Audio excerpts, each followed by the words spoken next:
சாமந்தி செடிக்கு சீசன் ஆரம்பிச்சிருச்சுங்க. இன்றைக்கி நம்ம பார்க்க போகிறது பார்த்திங்கன்னா சாமந்தி செடியை எப்படி நம்ம வந்து கட்டிங் போட்டு எப்படி நம்ம நிறைய செடிகளை உண்டு பண்ணுறது அதை பற்றி தான் நம்ம வீடியோவில் பார்க்க போகிறோம். சாமந்தி செடியை நல்லா வளர்ந்துருக்குங்க, ஆனால் பூவே மொக்கு எதுவுமே இல்லை. அந்த மாதிரி செடிகள் எல்லாத்துலேயுமே செடிகளை நல்லா தேர்ந்தெடுத்து ஒவ்வொரு இடத்துலையுமே கட்டிங்ஸ் போட்டு இந்த மாதிரி ஒரு தேங்காய் நார் வெர்மி கம்போஸ்ட் மட்டும் போட்டு ஒரு குளித்தட்டில் இந்த மாதிரி நீங்கள் நல்லா நிறைய விட்டுட்டு எல்லாத்தையுமே வந்து நீங்கள் நட்டி விடுங்க. நட்டி விட்டு ஒரு 15 நாளைக்கு அப்புறம் இந்த மாதிரி குட்டி குட்டி நாத்தெல்லாம் வேறு போட்டு எல்லாம் வெளியில் வந்துடும். அந்த மாதிரி ட்ரெயில இருக்க எல்லா நாத்தையுமே ஒன்று ஒன்றா நீங்கள் இந்த மாதிரி பிடுங்கிட்டு உங்களுக்கு ஏற்ற மாதிரி பாட்டு இல்லை தொட்டி இல்லை தர எதுனாலும் இதை வச்சுக்கலாம்.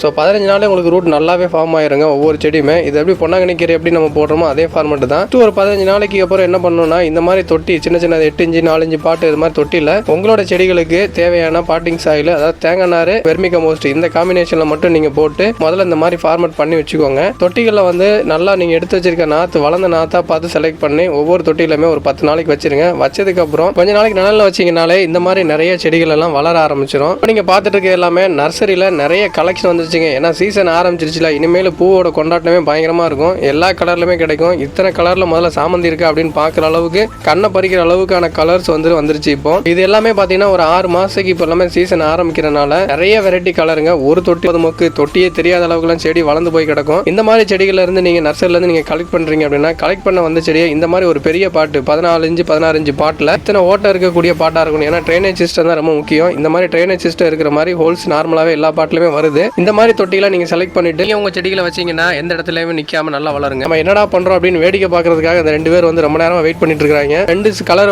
வெரைட்டியான சாமந்தி செடியை வந்து ஒரு ஆரஞ்சு பாட்டில் இருக்க தொட்டியை தான் நம்ம ரீபார்ட் பண்ண போகிறோம். ஸோ முதல்ல 2 கலர் எடுத்துகிட்டு வந்து சைஸ் வச்சு பார்த்தோம். சைஸ் வந்து கரெக்டாக இருக்குது. அப்போ வந்து பெரிய தொட்டி அப்படின்றனால இதில் வந்து 3 செடிகளை வந்து இதில் நம்ம வந்து ரீபார்ட் பண்ண போகிறோம். அதுக்கு எப்படி நம்ம செலக்ட் பண்ணியிருக்கோம் மட்டும் பாருங்க. இந்த மாதிரி சைஸ் இருக்க தொட்டிகளை நீங்கள் 3 எடுத்து வச்சுக்கோங்க. பண்ணி வச்சிருக்க இந்த கலர்ஸ் வெடி நம்ம எடுத்து வச்சிருக்கோம். எதுக்காக இதை பண்ணுறோம் அப்படின்னா இந்த மாதிரி நிறைய பூத்துட்டு இருக்க செடியிலேருந்து நம்ம செலக்டிவாக 2-3 கட்டிங்ஸ் எடுத்து வச்சோம் அப்படின்னா நீங்கள் நாளைக்கு எப்போ வேணாலுமே வந்து நீங்கள் ரீபார்ட் பண்ணி நிறைய செடிகளை உண்டு பண்ணிக்கலாம். அதனால நம்ம 2-3 கலர் வந்து நம்ம தேர்ந்தெடுத்து வச்சிருக்கோம். இதெல்லாம் வந்து கொஞ்சம் ரேராக தான் கிடைக்குது அப்படின்றனால இந்த மாதிரி கலர்ஸை வந்து நம்ம எடுத்துருக்கோம். இது நல்லா கொஞ்சம் வாசனையாகவும் இருக்குது. ஸோ இந்த செடிகளை தான் நம்ம வந்து இப்போ என்ன பண்ண போறோம்னா ரீபார்ட்டிங் பண்ண போகிறோம். ஸோ ரீபார்ட்டுக்கு ரெட் சாயில் கவுடங் எடுத்துக்கலாம். அப்படி இல்லைனா ரெட் சாயில் வெர்மி கம்போஸ்ட் எடுத்துக்கலாம். இதில் வந்து சாணம் கலந்த மாதிரி நம்ம ரெட் சாயில் எடுக்கலாம். இது வந்து பியூர் ரெட் சாயில், எந்த ஒரு மிக்சிங்குமே இல்லாமல் நல்லா பொலன்னு இருக்கக்கூடிய ஒரு ரெட் சாயில் எடுத்துருக்கோம். மாதிரி உங்கள் வீட்டில் இருக்கக்கூடிய ரெட் சாயில் எடுக்கலாம், இல்லை கார்டனில் இருக்க மண்ணு கூட எடுத்துக்கலாம். பட் நம்ம செலக்ட் பண்ண வந்து இந்த ரெட் சாயில் தான். ஏன் ரெட் சாயில் அப்படின்னா அதில் அயன் கண்டென்ட் மற்ற ப்ராடக்ட்லாம் கொஞ்சம் அதிகமாக இருக்கனால இந்த ரெட் சாயிலில் இந்த சாமந்தி செடி வளர்றதுக்கு ரொம்ப ஏற்றதாக இருக்குது. இப்போ இந்த தொட்டியிலேருந்து ரீபார்ட் பண்ண போகிறோம். இப்போ பார்த்தீங்கன்னா வெர்மி கம்போஸ்ட் வந்து நம்ம 2 கிலோ மட்டும் எடுத்துருக்கோம் ஒரு தொட்டி கனெக்ட் பண்ணி.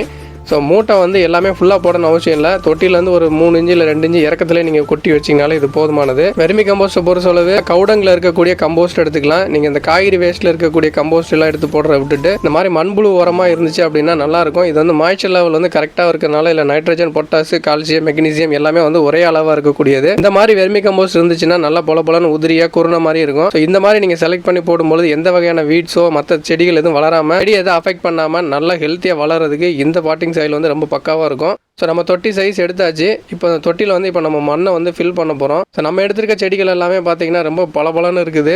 ஸோ இந்த செடிகளை நம்ம ரீபார்ட் பண்ணி வச்சுக்கிட்டோம் அப்படின்னா இனி வரக்கூடிய காலங்கள்லையும் அந்த செடியை வந்து நம்ம அதிகமாக பூக்க வைக்கலாம். அது இல்லாமல் நிறைய செடிகளை நம்ம வந்து ரெடி பண்ணி வச்சுக்கிட்டோம் அப்படின்னா ஒரு வாரத்துக்கு தேவையான வீட்டுக்கு தேவையான எல்லா பூவுமே நம்ம இங்கேருந்து எடுத்துக்கலாம் நம்ம தோட்டத்துலேருந்து. ஒவ்வொரு டைமும் கடைக்கு போய் ஒவ்வொரு சீசனுக்கு ஏற்ற மாதிரி பூவோட ரேட்டு மாறிக்கிட்டே இருக்கும். அதனால் அதிகமாக நம்ம சாமிக்கு போடுறது பார்த்தீங்கன்னா இந்த மஞ்சள் கலர் பூ தான் அதிகமாக வச்சுருப்போம்.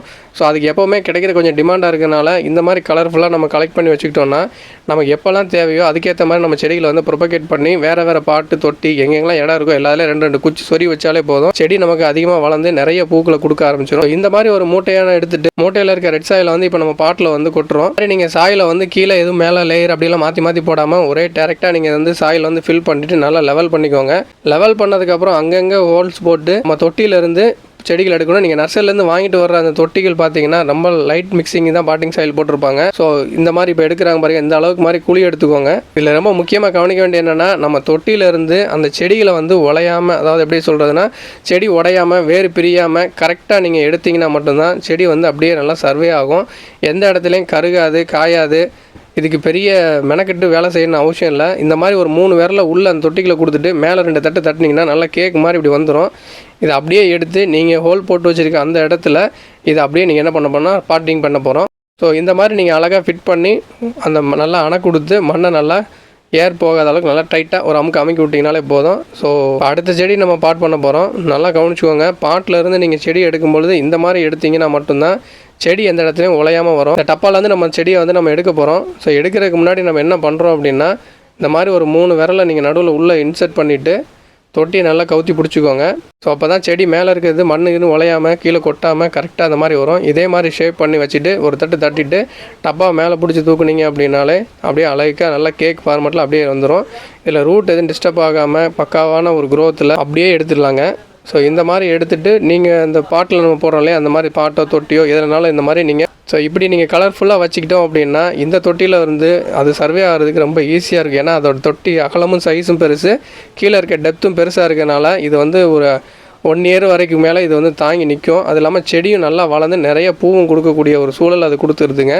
அதுக்கான ஸ்பேஸ் நல்லா நம்ம அலோகேட் பண்ணி வச்சுருக்கனால பூ எப்போவுமே வந்துகிட்டே இருக்குங்க. இப்போ சின்ன தொட்டின்றது ஒரு ஸ்டேஜுக்கு அப்புறம் பூத்து முடித்தோன்னா உங்களுக்கு பூ நிற்காது. நிறைய இடத்துல மொட்டு விரியறதுக்கு முன்னாடியே அது கருகிரும். அது இல்லாமல் இலையெல்லாம் வந்து பழுத்து போயிடுது அப்படின்ற நிறைய பிரச்சனை வரும். இந்த மாதிரி ஒரு பெரிய தொட்டியில் நீங்கள் பாட்டிங் போட்டு வச்சுக்கிட்டிங்கன்னா உங்களுக்கு எப்போல்லாம் வேணுமோ அப்போல்லாம் வந்து நீங்கள் நிறைய இடத்துல ப்ரொபகேட் பண்ணி வச்சுக்கிறதுக்கு ரொம்ப யூஸ்ஃபுல்லாக இருக்கும். நீங்களும் உங்கள் வீட்டில் ட்ரை பண்ணும்போது நல்லா அமுக்கி பிடிக்காமல் இந்த மாதிரி நைஸாக தட்டி எடுத்திங்கனாலே போதுங்க.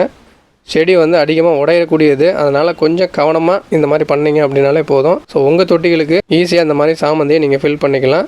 உரத்தை கொடுக்கும் பொழுது மாதத்துக்கு 2 தடவை உரம் கொடுங்க. செடி நல்லா ஹெல்த்தியாக வளரும். டைரக்ட் சன்லைட்டில் வைக்கலாம் அப்படின்னா நான் தாராளமாக நல்லா வைக்கலாங்க. கெமிக்கலில் போட்டிங்கன்னா பூ எப்போவுமே இந்த மாதிரி வாடாமல் சுருங்காமல் இலை சுருட்டெல்லாம் இல்லாமல் கருகி போகாமல் இருக்கிறதுக்கு ரொம்ப நல்லாயிருக்கும். முடிஞ்ச வரைக்கும் அது செமி ஷேடு இருந்தால் ரொம்ப நல்லா ஹெல்ப்ஃபுல்லாக இருக்குங்க. டைரக்ட் சன்லைட் வைக்கும்போது இந்த மாதிரி சில பிரச்சனைகள்லாம் வரும். அதை நம்ம வந்து கொஞ்சம் அவாய்ட் பண்ணுறது ரொம்ப நல்லதுங்க. இதுக்கு தண்ணி எப்படி கொடுக்குறோம் அப்படின்னா, ஃபஸ்ட் டைம் நம்ம பாட் பண்ணும்போது நல்லா வயிறு நிறைய தண்ணி கொடுக்குற மாதிரி பாட்டு மேலேருந்து கீழே வரைக்கும் நல்லாவே கொடுக்கலாம். அதிகமான தண்ணி இருந்துச்சுன்னா நல்லா ட்ரைனேஜ் ஆகுதுன்னு ஒரு தடவை செக் பண்ணிக்கோங்க. நீங்கள் உங்கள் வீட்டில் இந்த மாதிரி கார்டன் செட்டப்பில் உங்கள் சாமந்தி செடி நீங்கள் ரீபார்ட் பண்ணிவிட்டு அதோட ஃபோட்டோஸ் எங்களுக்கு ஷேர் பண்ணுங்கள். ஏதாவது உங்களுக்கு சாமந்தி செடி ரெடி பண்ணும்போது உங்களுக்கு ஏதாவது டவுட் வருது அப்படின்னா கமெண்ட்ஸ் பண்ணுங்கள். மீண்டும் இந்த மாதிரி ஒரு சந்தர்ப்பத்தில் நிறைய இன்ஃபர்மேட்டிவ் இருக்கக்கூடிய விஷயத்தில் வந்து உங்களுக்கு சந்திக்கிறேன். அனுஷிகா அக்ரி ப்ராடக்ட்ஸ், நான் உங்கள் கணேஷ். மறக்காம இந்த வீடியோவை லைக் பண்ணுங்க, சப்ஸ்கிரைப் பண்ணுங்க, பெல் ஐகானை கிளிக் பண்ணிருங்க, ஷேர் பண்ணுங்க. உங்களுக்கு ஏதாச்சும் டவுட் இருந்தா கீழே கமெண்ட்ஸ் பண்ணுங்க. பை.